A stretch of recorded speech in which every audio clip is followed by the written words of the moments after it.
Somebody built a website that does nothing but track one OpenAI employee's tweets, specifically the tweets where he announces that Codex usage limits have been reset again. 35 times so far, no schedule, no changelog, just a guy on X and a website watching him. The site is called Codex Resets, and it bills itself as the most important tweet tracker in software, which is a joke, except the data underneath it is genuinely useful if you use Codex or ChatGPT work for coding.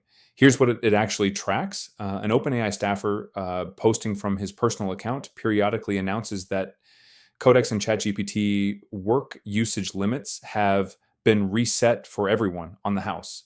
The site has logged 35 of these resets. The average gap between them is 8.9 days. The longest anyone has had to wait between resets is 67.7 days. There's no official policy behind any of this. It happens because he decides it happens. Read enough of these tweets in a row and a pattern shows up. Some resets are pure goodwill. Enjoy the weekend, reset for no stated reason, but a large share are tied to something breaking, a rate limit bug that drained usage faster than intended, a billing and usage tracking rewrite that needed to reset everyone as a side effect, a request blocking bug that flagged legitimate traffic as high cyber risk, multiple outages, some lasting minutes, one stretching to a global disruption. Each time, the fix is followed by the same gesture, full reset, apology, sometimes literally enjoy.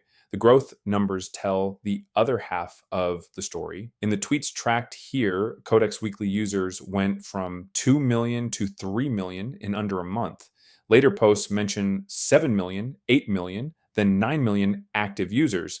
That is the real subtext underneath 35 ad hoc resets, a product scaling fast enough that its own infrastructure keeps needing emergency headroom, announced one tweet at a time instead of through any formal status process.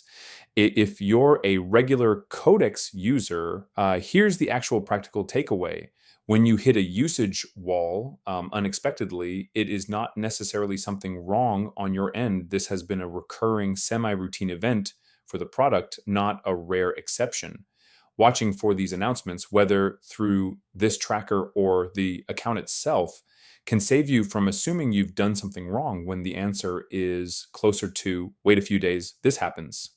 The bigger lesson for anyone building on top of any AI coding platform, check whether your provider's operational communication happens through a real status page in changelog or through a single person's goodwill on social media.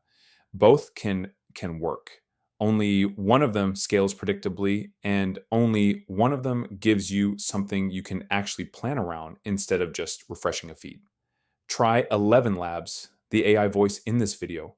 https://try.11labs.io RD as B J G K T T O. This video contains a